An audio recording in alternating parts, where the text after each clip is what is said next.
Hey guys, it's Ryan Tommy here, also known as Squid Prince, and I am on the far side of the screen, just like usual, and I'm just doing my normal OU team, and we're up against it looks to be a rain team because of course he has Polytoad and the always annoying Breloom with Toxicroak, Thundurus, Jirachi, and of course Scarf Keldeo.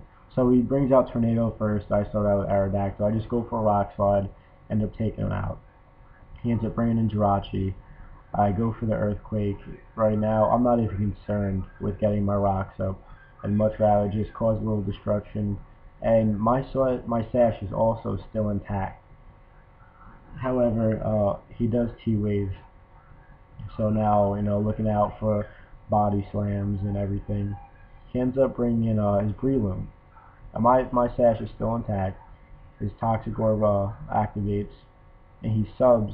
Luckily, I do not get any Power Hacks, and I go for an Aerial Ace. Knock out his sub. So now, not sure what he wants to do. He ends up switching out and goes into Jirachi. I go for the safe play and just Aerial Ace. His Jirachi is pretty much at wit's end. Ends up going for a Wish. I do get paralyzed, and that's that's not good for me.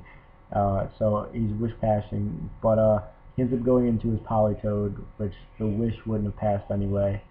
He ends up going for an Ice Beam. This guy's brain set up. He is a Life Orb set. Life Orb Polytoad. I don't get Power Hacks. I end up getting my rocks up. So Aerodactyl really did some work today. So now I go into my Alakazam, go for a sub, see what he wants to do. He ends up going for Hydro Pump.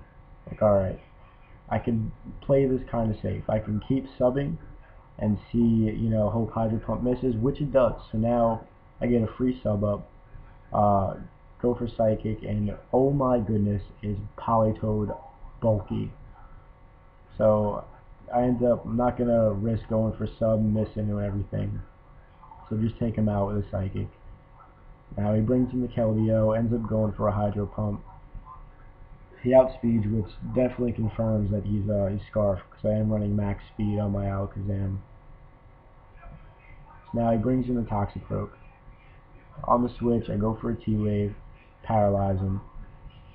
But Toxicroak in the rain with Black Sludges, it could definitely be a problem, because he gets like at least a quarter of his HP back after each turn. So I end up bringing my Infernape in, go for a close combat. I know it's resisted, and it takes him down to about 50%, and then he subs down. So now he's got about a quarter of his health left, and then after the the dry skin, he ends up almost back at about 40%. So I'm just gonna keep close combating. Infernape is actually pretty useless in this match. Because it rains up, he really isn't gonna do much. So I end up bringing in Garchomp. So I'm going to sub because most likely has Ice Punch, which he does. So I don't know if he has a Swords Dance set. He could just be a sub with through attack. I don't know if he has Sucker Punch. So I'm just going to keep subbing. I end up getting a Power Hacks. So now I have my free sub up, and I know he's fearing the Earthquake. So I end up just going for an EQ, take out the Toxicroak, and now if he brings in the Breloom, I don't get I'll be resisted against Spore. He ends up bringing the Keldeo, so I get a free attack off. So I go for a Dragon Claw. Only does about 45%. So now I need to switch. End up bringing in my Gengar. Now I'm Scarfed as well, so my Gengar is base 110. Keldeo is base 108, so I outspeed. Now he ends up bringing in Jirachi. I Shadow Ball because I just want to be safe, and I know the Shadow Ball could take out Keldeo from that distance. I end up Shadow Balling the Breloom as well. That's done out of the way. What I didn't realize at the time of this match is I am actually negative speed. So what I should have done was switched out into anything, sacked it, and brought that Gengar back in. But luckily I lived the Icy Wind and end up pulling this match out because that the Scarf Chaldeal would have definitely destroyed both of my dragons.